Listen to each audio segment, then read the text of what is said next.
Pension office వద్ద ఉన్న వెంకటేశ్వర స్వామి ఆలయం భక్తులతో కిక్కిరిసిపోయింది. వైకుంఠ ఏకాదశి సందర్భంగా భక్తులు శ్రీవారి ఉత్తర ద్వార దర్శనం కోసం క్యూలైన్లో బార్లు తీరారు. ఆలయానికి వచ్చే భక్తులు ఇబ్బందులు కలగకుండా తగిన జాగ్రత్తలు తీసుకున్నట్లు అర్చకులు చెప్పారు. వైకుంఠ ఏకాదశికి ఎంతో విశిష్టత ఉందని చెబుతున్న అర్చకులు హరీష్ చంద్రతో మా ప్రతినిధి కీర్తన ఫేస్ టు ఫేస్. ఈ రోజు వైకుంఠ ఏకాదశి, అది మనందరికీ తెలిసిందే. వైకుంఠ ఏకాదశిని ముక్కోటి ఏకాదశి అని కూడా పిలుస్తూ ఉంటారు. భక్తులు తెల్లవారుజామున నుంచే పలు ఆలయాల్లో దర్శించుకొని ఆ స్వామివారిని అనుకున్న కోరికలన్నీ నెరవేరాలని ఆయన దర్శనానికి విచ్చేస్తున్నారు. అయితే మనం ప్రస్తుతం పెన్షన్ ఆఫీస్లోని వెంకటేశ్వర స్వామి ఆలయం దగ్గర ఉన్నాము. ఇక్కడ అర్చకులు అండ్ డాక్టర్ హరీష్ చంద్ర గారు కూడా మనతో ఉన్నారు. ఆయన అడిగి ఈ ముక్కోటి ఏకాదశి విశిష్టత ఏంటి, ఈరోజు ఏమేమి చేయాలి, ఉపవాసం ఉంటే కూడా చాలా మంచిది అని చెప్తారు. దీని వెనకాల ఉన్న కథలాన్ని ఏంటో ఆయన్ని అడిగి తెలుసుకుందాం. నమస్తే అండి, ముందుగా వైకుంఠ ఏకాదశి శుభాకాంక్షలు. అసలు ముక్కోటి ఏకాదశికి ఉన్న ప్రాధాన్యత ఏంటి, ఈ విశిష్టత గురించి మాకు తెలియజేయండి.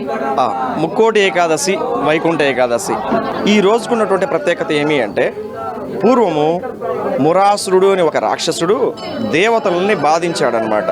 దేవతలని ఎంతగా బాధించాడంటే, వాళ్ళు బంబేలు ఎత్తిపై శ్రీమన్నారాయణని శరణు వేరాడు. ఆ రాక్షసుని, మురాసురుడు అనే రాక్షసు నుంచి రక్షించమని స్వామివారు ఏం చేశారంటే, ఆ రాక్షసునితో యుద్ధాన్ని ప్రకటించారు. యుద్ధం చేస్తూ ఉండగా వాడు బియ్యంలో దాక్కున్నాడు అనమాట. బియ్యంలో దాక్కున్నాడు.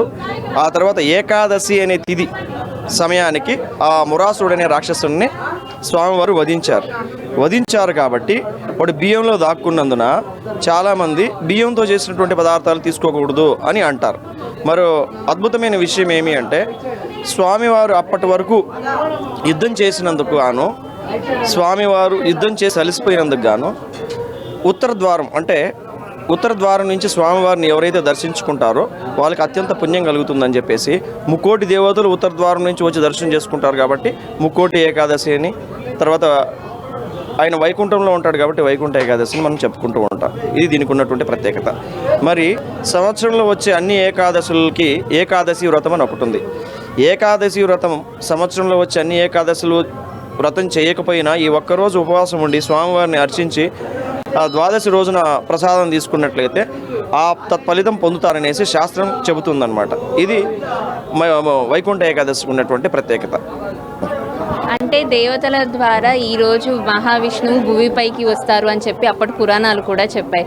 సో నిజంగా అలాంటి పురాణాల్లో చెప్పినవి నిజమే అంటారా? స్వామివారు తప్పకుండా భూమిపైకి వచ్చే ఛాన్స్ ఉందని చెప్తారా? అంటే పురాణాలు, శాస్త్రాలు ఏవైతే తెలియజేశాయో అవి మన కంటికి కనబడకపోవచ్చు, కానీ అవన్నీ నిజాలే అవుతాయి. వాటి నుంచే మనకు మన సైన్స్ కూడా దాని నుంచే పుట్టిందనమాట. దేనికైనా ప్రామాణికం శాస్త్రమే. శాస్త్రాన్ని మనం ప్రామాణికంగా తీసుకోవాలి. ఒక విషయం ఏమి అంటే, పిలవగలిసిన వాళ్ళు వచ్చి పిలిస్తే పలుకుతామని చెప్పేసి భగవంతుడు ఆల్రెడీ ఎప్పుడో చెప్పాడు. భక్తుల్ని రక్షించాలి, మనుషుల్ని కర్మల నుంచి విముక్తి కలిగించి సత్యం వైపు, ధర్మం వైపు నడిపించి మోక్షపదం వైపు చివరికి అందించాలనేది భగవంతుని యొక్క లక్ష్యం అన్నమాట. ఎవరైతే దాన్ని పాటిస్తారో వారు ఆయన సన్నిధికి చేరుతారు. లేకపోతే పునరపి మరణం పునరపి జననం అన్నట్లుగా వాళ్ళ కర్మలో వాళ్ళు మునిగిపోతూ ఉంటారు. మనం 10 అడుగులు ముందుకేస్తే భగవంతుడు కూడా సేమ్ అదే విధంగా ముందుకు వస్తాడు. కానీ మన మనసులో ఆయన మీద భక్తి అనేది నింపుకోవాలి. అలా నింపుకున్నట్లయితే ఖచ్చితంగా ఆయన ఎక్కడికైనా వస్తాడు. అందుకే ప్రహ్లాదుని విషయంలో అందుగలడిందు లేడని సందేహం వలదు అని నిరూపణ కూడా జరిగింది. అది ప్రహ్లాదునికే కాదు, అంతటి భక్తి కలిగిన వారికి ఎవరికైనా వర్తిస్తుంది. ఆయన శరణాగతి త్రికరణ శుద్ధిగా ఆయన నమ్మాలి, కానీ ఆయన తప్పక రక్షిస్తాడు. గజేంద్రుని రక్షించాడు, ద్రౌపదీదేవిని రక్షించాడు. అలా ఆయన నమ్మిన వాళ్ళని ఎంతోమందిని ఆయన కాపాడాడు, తప్పకుండా కాపాడతాడు. ఈవెన్ కలియుగంలో కూడా మేబీ పూర్వయుగాలలో లాగా గరుడు మీద భక్తులను రక్షించడానికి రాకపోవచ్చు, కాకపోతే అభయం మాత్రం ఖచ్చితంగా ఇస్తాడు. దీనికి ఉదాహరణ ఏమి అంటే, సింహాచలం అనే మహాక్షేత్రం, వరాహ లక్ష్మీ నరసింహస్వామి వెలిసినటువంటి సింహాచలం మహాక్షేత్రంలో ఒకానొక సందర్భంలో స్వామివారి దర్శనం చేసుకోవాలనేసి ఒక ఆయన తపస్సులో ఉంటాడు. కొంతమంది తురుష్కులు ఆలయాన్ని పడగొట్టాలని చెప్పేసి దండయాత్ర చేస్తారు. ఆలయంకి సమీపంగా వస్తూ ఉంటే, స్వామి నన్ను కరుణించలేకపోతే, దర్శనం ఇవ్వలేకపోతే, కనీసం ఆలయాన్ని అన్న కాపాడు అని ఆయన అడిగితే, అప్పుడు ఆకాశవాణి పలికింది. ఏమని పలికింది? తప్పకుండా అని. అప్పుడు స్వామివారు గరుడు వాహనం మీద కూర్చొని శంఖచక్రాలు ధరించి వచ్చి సింహాచల క్షేత్రాన్ని కాపాడలేదు.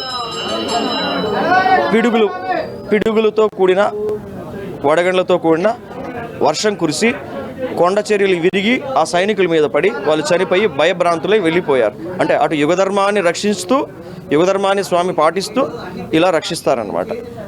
ఇది పిలవగలిగిన వాళ్ళు పిలిస్తే ఖచ్చితంగా పలుకుతామని క్షీరభవాని అమ్మవారికి ఆల్రెడీ వివేకానంద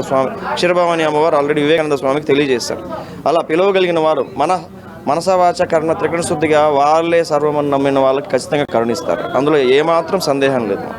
అంటే సర్వదర్శనాలు తెరిచినప్పటికీ కూడా ఉత్తరం ద్వారా మాత్రమే స్వామివారిని దర్శించుకుంటే మోక్షం ప్రసాదిస్తుంది అని చెప్పేసి భక్తుల విశ్వాసం. అంటే ఉత్తరం వైపునే రావాలి అనడానికి గల కారణాలు ఏమంటారు? ఉత్తర ద్వార దర్శనం యొక్క ప్రశస్త అత్యంత విశిష్టమైనది. ఎందుకు ఉత్తర ద్వారంలో అంటే సంవత్సరంలో అందరూ ఎప్పుడు దక్షిణ ద్వారంలో నుంచినో లేదా తూర్పు ముఖంగా వచ్చే ద్వారం, ముఖ్యంగా తూర్పులో ఉన్న ద్వారం నుంచి మనం తిరుమలలో చూసినప్పటికీ వెండి వాకిలి బంగారు వాకిలి తూర్పు దిశలో ఉంటాయి. తూర్పు దిశలో నుంచి మనం లోపలికి వెళ్తాము, దక్షిణ దిశలో నుంచి బయటకు వెళ్ళిపోతాం. మిగిలిన అన్నిటి రోజుల్లో ఇది ప్రత్యేకమైన రోజు కాబట్టి ప్రత్యేకమైన రోజు ఉండగా అందుకే ఉత్తర ద్వార దర్శనం చేసుకుంటారు అనమాట. ఉత్తర ద్వారంలో ముక్కోటి దేవతలు వచ్చి ఆయన దర్శనం చేసుకుంటారు. మొట్టమొదట తిరుమలలో చెప్పాలనుకుంటే ముక్కోటి దేవతలు ప్రతిరోజు వెళ్ళి ఆయన దర్శనం చేసుకుంటూ ఉంటారు. ఈరోజు ప్రత్యేకించి ఆయన మురాసురుడనే రాక్షసుని సంహరించినటువంటి రోజు కాబట్టి ఏకాదశులు అత్యంత పుణ్యమైనటువంటి తిథి కాబట్టి, ఏకాదశి అంటే అమ్మవారి పేరు కాబట్టి సో ఉత్తర ద్వారం నుంచి దర్శనం చేసుకుంటారనమాట. ఇది ఉత్తర ద్వారానికి ఉన్నటువంటి ప్రత్యేకత. మామూలుగా చేసుకునే దర్శనం కన్నా ఉత్తర ద్వారం ప్రత్యేకంగా ఉంటుంది కాబట్టి ప్రత్యేకంగా వచ్చి దర్శనం చేసుకుంటారు. సో దానివల్ల స్వామివారి యొక్క కృపకు పాత్రలు అవుతారని, స్వామివారు కరుణిస్తారని శాస్త్రాలు చెబుతున్నాయి. అదే మా విషయం. అదే సో విన్నాం కదండి. యాక్చువల్గా ఈ రోజు అంటే ఎన్ని ఏకాదశులు ఉన్నప్పటికీ ఈ రోజు జరిగిన ముక్కోటి ఏకాదశి విశిష్టత ఏంటన్నారు స్వామివారి మాటల్లోనే మనం తెలుసుకున్నాం. ఇలాంటి రోజు అంటే సంవత్సరానికి 24 ఏకాదశులు ఉన్నప్పటికీ కూడా ఈ వైకుంఠ ఏకాదశికి స్పష్టమైన అంటే భక్తులు కనుక విశ్వాసంతో ఆ రోజు గుడికి వచ్చి స్వామివారిని దర్శించుకొని ఆయన ఉన్నారు అని నమ్మకంతో మనం కనుక ప్రార్థించినట్లయితే తప్పకుండా భూమిపైకి వచ్చి మనలాంటి భక్తులకి ఆయన ఆశీర్వచనాలు ఉంటాయి అని చెప్పేసి స్వామివారు కూడా చెప్పడం జరిగింది. ఈ ముక్కోటి ఏకాదశి నాడు ప్రతి ఒక్కరూ కూడా ఉపవాసాలు ఆచరించి రాత్రికి ఆ స్వామివారిని స్మరించుకుంటూ కనుక మనం హరినామ స్మరణ కనుక చేసుకున్నట్లయితే అంతా మంచిగా జరుగుతుంది. మనకు కూడా అంటే ఈ న్యూ ఇయర్ వచ్చిన నెక్స్ట్ డేనే మనకు వైకుంఠ ఏకాదశి కూడా రావడం, ఈ సంవత్సరం అందరికీ కూడా బాగుండాలి అని చెప్పేసి ఆ స్వామివారి ఆశీస్సులు కూడా అందరిపైన ఉండాలని చెప్పి మనం కూడా కోరుకుందాం. మరోసారి అమ్మా న్యూస్ ప్రేక్షకులు అందరికీ కూడా వైకుంఠ ఏకాదశి శుభాకాంక్షలు.